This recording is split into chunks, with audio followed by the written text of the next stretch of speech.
হজের মতো পবিত্র ইস্যু নিয়েও প্রতারণার আশ্রয় নিয়েছেন হাজার হাজার মানুষ।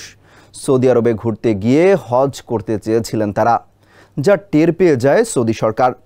এরপর তাদের ধরে মোটা অঙ্কের জরিমানা করা হয়। রিয়াদ বলছে এমন প্রতারকের সংখ্যা 20,000-এর বেশি। বিস্তারিত থাকছে প্রতিবেদনে। শুরু হয়ে গেছে এবছর হজের মৌসুম। বিশ্বের বিভিন্ন প্রান্ত থেকে পবিত্র মক্কা মদিনায় পৌঁছাতে শুরু করেছেন লাখ লাখ ধর্মপ্রাণ মুসল্লি। বিশাল সংখ্যক হজযাত্রীরা যেন সবকিছু সুন্দরভাবে শেষ করতে পারেন তার কোনো কমতি রাখেনি সৌদি সরকার। তাই তো বেশ কিছু বিধিনিষেধও আরোপ করেছে এই হজকে ঘিরে।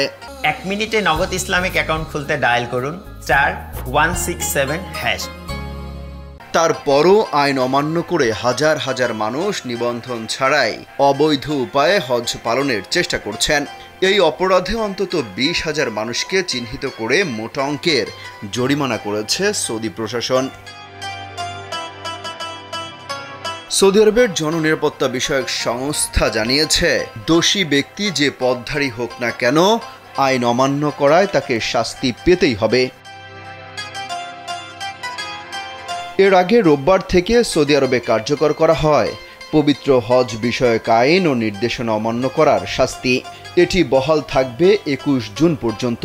হজ পালনের অনুমতি ছাড়া পবিত্র নগরীতে কোনো হজযাত্রীকে পাওয়া গেলে কর্তৃপক্ষ তাকে 10,000 সৌদি রিয়াল জরিমানা করবে। এর আওতায় রয়েছেন সৌদি নাগরিক ছাড়াও স্থানীয় বাসিন্দাও।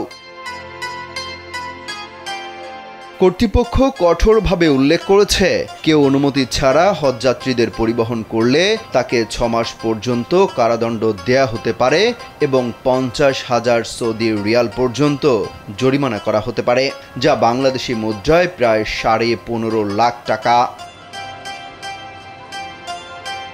বলা হয়, যদি কোনো ব্যক্তি যথাযথ অনুমতি ছাড়া হজযাত্রীদের পরিবহনে ধরা পড়ে তবে তাকে শাস্তি ভোগ করার পরে নিজ দেশে পাঠিয়ে দেয়া হবে।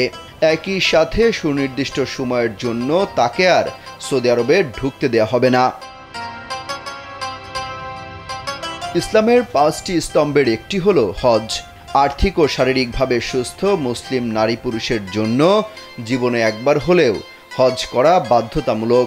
চাঁদ দেখা সাপেক্ষে আগামী 16 জুন পবিত্র হজের কার্যক্রম শুরু হবে। অমিত হাসান রবিন, কালবেলা।